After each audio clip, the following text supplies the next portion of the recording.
Assalamualaikum teman-teman. Kembali lagi bersama saya, Amelia Wulandari, di My YouTube channel. So, kali ini aku akan membahas tentang materi baru yaitu mengenal BIM atau Building Information Modeling. So, BIM ini sangat-sangat sering dibicarakan atau hangat dibicarakan akhir-akhir ini dan menjadi tren serta hype di dunia konstruksi Indonesia. Tapi kadang ketika ditanya apa maksud dari definisi BIM itu, orang-orang tuh masih agak bingung gitu, berbeda-beda gitu pemahamannya.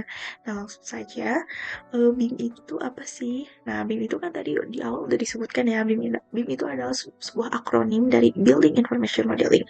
Nah, di sini menurut ahli ada yang pertama dari ISO 19050-2019 mendefinisikan bahwa BIM adalah sebagai penggunaan bersama representasi digital dari aset yang dibangun untuk memfasilitasi proses desain, konstruksi, dan operasi untuk membentuk dasar yang andal untuk pengambilan keputusan.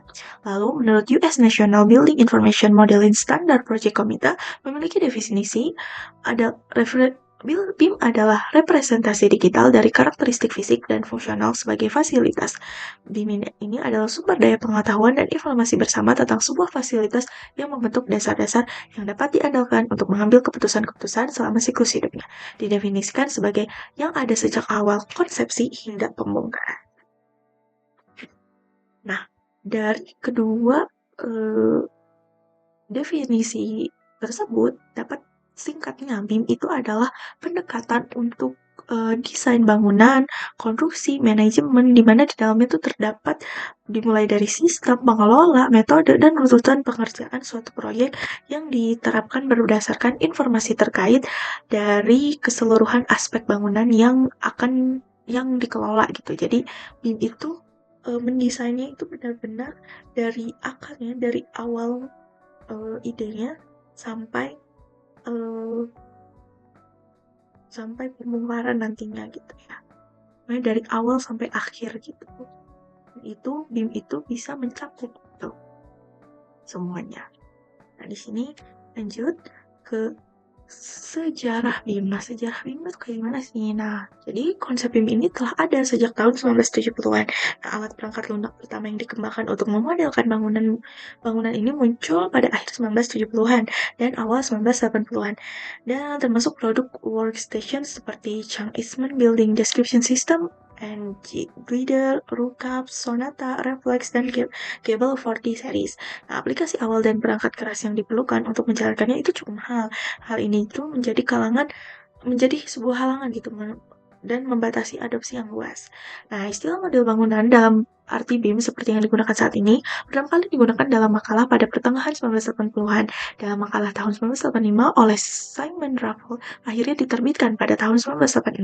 Dan kemudian dalam makalah tahun 1986 oleh Robert Ace, kemudian di GMW Computers Ltd, pengembangan perangkat lunak Rookups merujuk pada penggunaan perangkat lunak di Bandara Heathrow, London. Lalu, istilah BIM juga pertama kali muncul dalam makalah tahun 1992 oleh K. van Nederven dan F. P. Tolman. Namun, istilah Building Information Model dan Building Information Modeling, termasuk keduanya dalam akronim BIM, tidak menjadi populer hingga 10 tahun kemudian. Lalu, pada tahun 2022, Autodesk merilis sebuah buku putih berjudul Building Information Modeling, dan vendor perangkat lunak lainnya juga menyatakan keterlibatan mereka di lapangan dengan menerima sumbangan dari Autodesk, Bentley System, dan Graphisoft, plus pengamat industri lainnya. Pada tahun 2003, Jerry Leiser membantu mempopulerkan dan membakukan istilah ini sebagai nama umum untuk representasi digital dari proses pembangunan, memfasilitasi penukaran dan interoperabilitas informasi dalam format digital yang sebelumnya telah ditawarkan di bawah terminologi yang berbeda oleh Graphisoft sebagai Virtual Building, sistem Bentley sebagai Integrated Project Models, dan oleh Autodesk atau Vectorworks sebagai Building Information Modeling. Peran perintis aplikasi seperti Rookup, Sonata, Reflex telah diakui oleh Leiserin serta Lawyer of Academy Engineering UK. Karena kerumitan dalam mengumpulkan sebuah informasi yang relevan ketika bekerja dengan BIM, beberapa perusahaan telah mengembangkan perangkat lunak yang dirancang khusus untuk bekerja dalam kerangka kerja BIM. Nah, aplikasi ini berbeda dari alat perancangan arsitektur seperti AutoCAD dengan memungkinkan penambahan informasi lebih lanjut, waktu, biaya, detail kepabrikan, keberlanjutan, dan informasi pemeliharaan dan lain-lain ke model bangunan. Karena Graphisoft Microsoft telah mengembangkan solusi semacam itu lebih lama daripada pesaingnya. Leiserin menganggap aplikasi ArchiCAD-nya adalah salah satu solusi BIM paling matang di pasar. Setelah diluncurkan pada 1987, ArchiCAD dianggap oleh beberapa orang sebagai yang pertama implementasi BIM. Implementasi BIM karena merupakan produk CAD pertama pada komputer pribadi yang mampu membuat geometri 2D, 3D, serta produk komersial pertama untuk komputer pribadi. Nah, itu sedikit agak banyak ya secara BIM-nya, tapi intinya konsep BIM ini sudah ditemukan di 1970-an dan mulai dimatangkan itu dimulai di 2003 gitu ya, hingga sekarang. Selanjutnya, manfaat BIM itu apa sih? Yang pertama, meningkatkan produktivitas karena adanya koordinasi dan kolaborasi informasi yang terintegrasi satu sama lain. Lalu, mendeteksi mitigasi atau mengurangi risiko dalam perencanaan, proses perencanaan, ketidakpastian, meningkatkan keselamatan, dan menganalisis dampak potensial. Lalu, yang ketiga, mengoptimalkan resource seperti biaya, waktu, dan SDM, lalu memproduksi gambar teknis lebih cepat dan akurat, serta minimalisir terjadinya variation order atau FO. Nah, manfaat BIM yang digunakan dalam perencanaan, konstruksi, dan operasi itu juga ada. Yang pertama, memberikan dukungan untuk proses pengambilan keputusan proyek. Antar stakeholder memiliki pemahaman yang jelas, jadi tidak ada miskomunikasi. Lalu dapat memvisualisasikan solusi desain. Selanjutnya, membantu dalam proses desain dan koordinasi desain. Selanjutnya, meningkatkan keselamatan selama konstruksi dan sepanjang siklus hidup bangunan, mendukung analisis biaya dan siklus hidup proyek, mendukung transfer data proyek ke perangkat lunak pengelolaan data selama pengoperasian, lalu menekankan biaya dengan jumlah anggota tim yang lebih sedikit dan minimalisir penggunaan kertas karena interaksi secara digital, lalu kecepatan kerja lebih tinggi karena ketika suatu perubahan dilakukan dalam database secara otomatis akan terkoordinasi dalam proyek, lalu kualitas lebih tinggi karena adanya perencanaan pengelolaan informasi yang terkontrol sehingga membuat proses produksi lebih efektif dan efisien. Jadi intinya BIM ini kan sangat-sangat detail ya, jadi mulai dari perencanaan, biayanya bagaimana, dihitung biayanya, waktunya, jadi bukan di DED saja gitu ya, bukan gambar-gambar saja. Lalu sangat BIM juga bisa sharing gitu, jadi bisa orang-orang tuh bisa melihat pekerjaan kita tuh sampai mana kayak gitu, dan kita bisa memperbaiki si data proyek itu, memperbaikinya dalam pengawasan gitu, seperti tadi yang udah dijelaskan gitu ya teman-teman. Nah, selanjutnya, di sini ada perbedaan dari BIM dan CAD. Nah, apa sih perbedaannya? BIM dan CAD ini adalah perangkat dari pendekatan yang berbeda. Nah, aplikasi CAD ini meniru proses desain tradisional, di mana desain dan dokumentasi bangunan dibuat dari elemen grafis dua dimensi seperti garis, hatch, dan teks. Lalu, semua objek yang digambar hanya membuat informasi vektor baik 2D, 3D, lalu gambar CAD juga diciptakan secara independen atau tidak ada keterkaitan gitu ya antara objek-objek yang digambar, sehingga perubahan desain perlu ditindaklanjuti dan diterapkan secara manual pada setiap gambar CAD. Sedangkan aplikasi BIM ini meniru proses bangunan sebenarnya, di mana bangunan itu sebenarnya dimodelkan dari elemen konstruksi nyata seperti dinding, jendela, lempeng, dan atap, dan lain-lain gitu ya. Pada aplikasi BIM ini semua objeknya digambarkan memiliki informasi mulai dari material, desain, ketebalan, dengan penggambaran yang langsung pada 3 dimensi. Karena sifatnya itu directional relationship, maka setiap objek gambar memiliki keterkaitan dengan objek lain gitu. Jadi sudah sangat cukup jelas ya di sini perbedaan dari CAD dan BIM itu bagaimana gitu. Nah, selanjutnya dimensi pada BIM. Sudah disebutkan kan tadi kayak BIM itu tidak hanya 2D dan 3D, tapi sampai ke 7D. Di sini ada dari gambar 3.3 ini dimensi ini tuh sudah sangat dijelaskan ya. Yang pertama di sini ada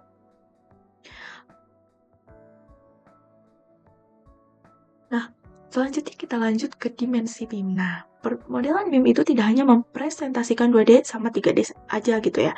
Namun ada keluaran yang dapat diperoleh. Bisa dilihat di gambar kayak ada 3D diperoleh 4D, 5D, 6D, dan bahkan 7D. Nah, 3D ini berbasis objek permodelan parametrik. Kalau 4D itu urutan dan penjadwalan material, pekerjaan, luasan, area, waktu, dan lain-lain. Untuk 5D itu termasuk ke estimating di sini ya, yaitu pembiayaan. Termasuk estimasi, part list gitu. Lalu di sini ada 6D. 6D itu apa? 6D itu mempertimbangkan sustainability atau dampak lingkungan termasuk analisis energi dan deteksi konflik. Dan yang terakhir ada 7D. 7D ini facilities management application atau untuk fasilitas manajemen. Gitu ya. Sekarang kita bahas di model 4D atau scheduling. Nah, model 4D scheduling ini dihasilkan dengan kemampuan memvisualisasikan untuk urutan konstruksi gitu, yaitu kan di sini ada scheduling, ada di sini project planning simulation, learning scheduling, last planner, just in time atau JIT. Lalu di sini ada, jadi 4D itu menghasilkan kemampuan memvisualisasikan urutan konstruksi, yaitu integrasi fase konstruksi proyek dan urutan ke model 3 dimensi. Dapat mengandung berbagai tingkat rincian untuk digunakan dalam berbagai fase konstruksi oleh pemilik, subkontraktor, dan lain-lainnya. Lanjut ke 5D. 5D ini ada estimasi biaya. Nah, dengan menambah biaya proyek terhadap model, BIM juga dapat mencetak quality take-off atau QTO dan biaya estimasi termasuk menyusun hubungan antara kuantitas, biaya, dan lokasi. Nah, di sini kan ada juga di gambar ya, sudah terlihat di situ estimating apa aja. Lalu yang ke-6 itu ada 6D, sustainability. Ini tuh termasuk collision detection and energy analysis kan di situ. Nah, menguji model untuk jadi 6D ini menguji model untuk menemukan konflik tata ruang. Dalam kasus apapun, pemberitahuan otomatis akan terlihat gitu ya. Selain itu juga dengan kemampuan analisis energi, BIM akan memberikan pengguna dengan rinci pemodelan energinya itu akurat kayak gitu. Jadi di sini lebih ke keseimbangan lingkungannya kayak gimana gitu ya, energinya. Lalu yang terakhir ada 7D Management Application. Nah, ini tuh digunakan oleh manajer dalam operasi dan pemeliharaan fasilitas sepanjang siklus hidupnya, memungkinkan user untuk mengekstrak dan melacak data seperti status komponen, spesifikasi pemeliharaan atau manual operasi, data garansi, dan lainnya sehingga pergantian lebih mudah dan lebih cepat. Tersedia pula proses untuk mengelola data supplier atau subkontraktor dan komponen fasilitas melalui seluruh siklus hidup fasilitas. Jadi sangat-sangat dari 3D, 4D, 5D, 6D, 7D ini sangat-sangat tersusun ya teman-teman.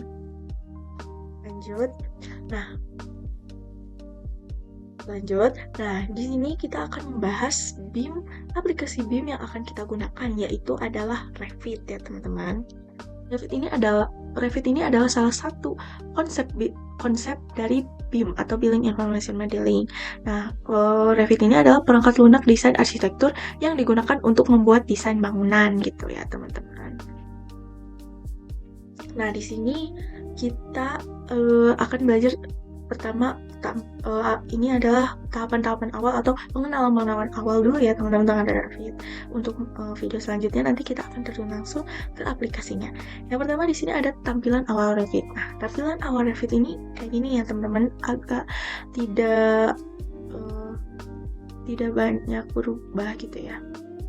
Di sini ada models, families, sama recent. Jadi yang pertama models itu gambar yang akan kita ini gitu teman-teman, kita gambar gitu. Kalau open itu seperti biasa ya, sama kayak aplikasi lain, open membuka files yang awal, lalu new juga kayak membuka sheet baru gitu untuk menggambar. Nah, di sini di Revit ada yang Revit di sini ada families. Families itu kayak sebuah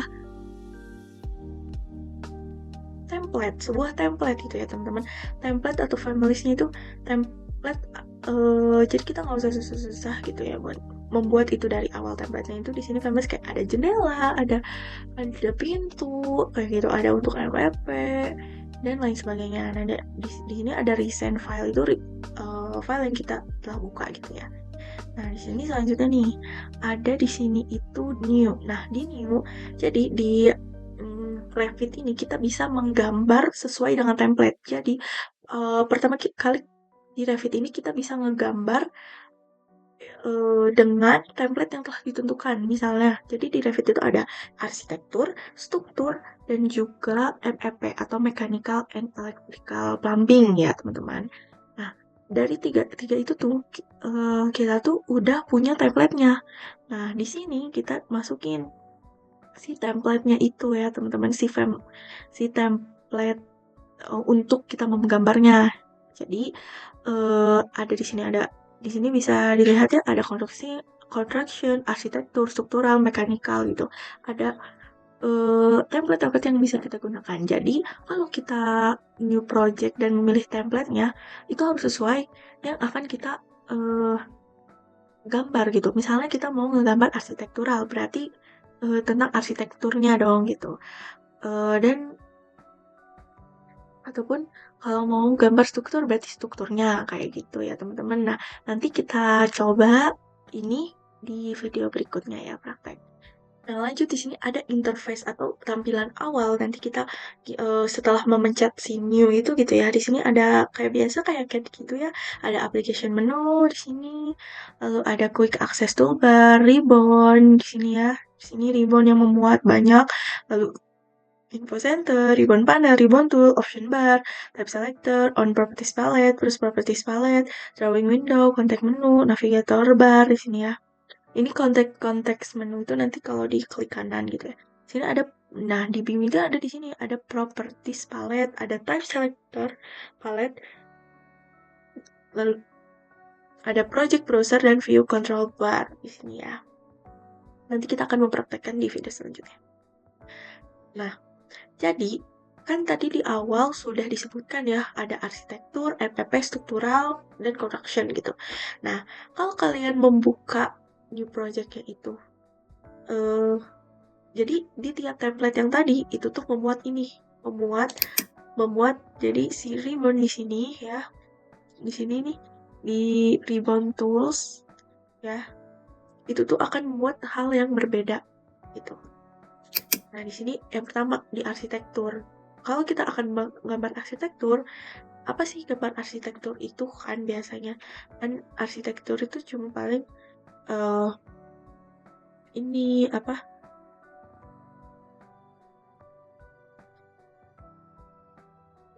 Gambar arsitektur itu apa aja kan?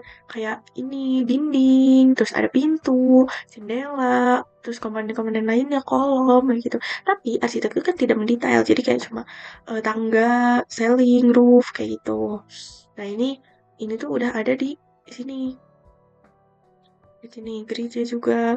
Ini tuh khusus buat menggambar arsitektur, gak ada fokus pada arsitektur gitu ya, gak ada strukturnya. Nah, selanjutnya di sini ada struktur. Kalau struktur beda lagi. Kayak di sini beam. Nah, di beam di sini ada kolom, ada balok, di sini ada penulangan tangganya, penulangan dinding, penulangan balok kayak gitu ya. Kalau yang arsitekturnya di sini ada penulangan di rebar, ada slab, dan banyak ya di sini bisa lihat. Ini dari tadi kita template yang tadi udah kita pilih di awal.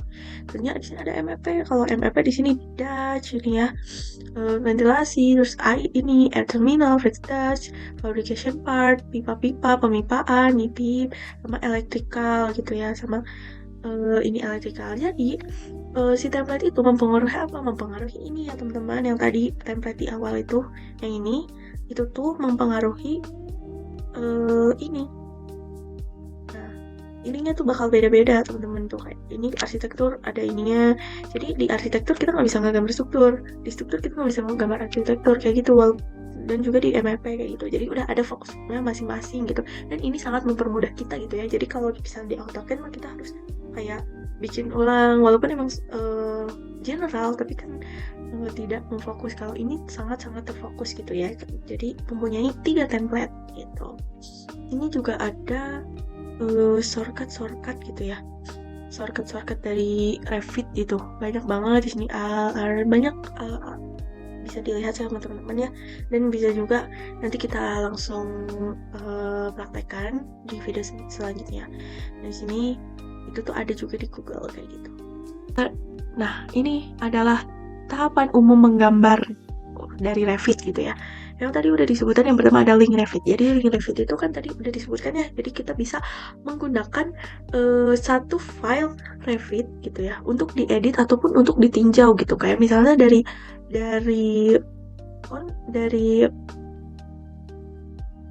konsultan, kepada owner gitu, bisa mau dilihat itu tuh bisa, ataupun bisa diedit lagi dengan drafternya tapi dengan file yang sama. Itu link Revit itu nanti di video selanjutnya akan kita masuk ke aplikasinya ya, buka aplikasinya, jadi kita akan tahu link Revit itu yang kayak gimana. Selanjutnya kita langsung aja meng-grid dan level. Nah, grid dan level itu gimana? Jadi kita langsung bikin grid dan leveling. Jadi di sini kan ada nih.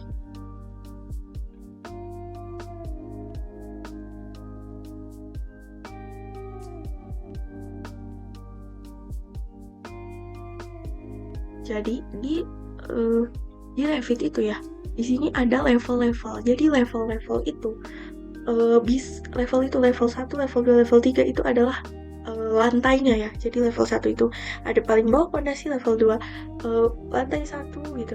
Sini lantai 3, level 3. Jadi per level nanti akan saya tunjukkan di view di level di templates family ya. Nah, di situ ini. Nah, di grid and level. Nah, di situ nanti kita tinggal ditambah dan level ya. Jadi ini kita penjelasan dulu. Lalu ada draw. Draw itu kita langsung eksekusi aja untuk menggambar gitu ya, kayak mau arsitektur, struktur atau yang lainnya. Dan yang keempat sheet. Sheet itu kita bisa nentuin mau A1, A2, A3 gitu ya. Dan yang kelima bisa langsung nentuin schedule atau RAP gitu. Nah, penjelasan ini akan kita praktekkan di video selanjutnya ya teman-teman, supaya kita juga gambar gitu apa yang akan kita gambar di Revit itu dan apa sih Revit itu gitu ya. Nah, mungkin kita lanjut di video berikutnya. Bye bye. Assalamualaikum teman-teman.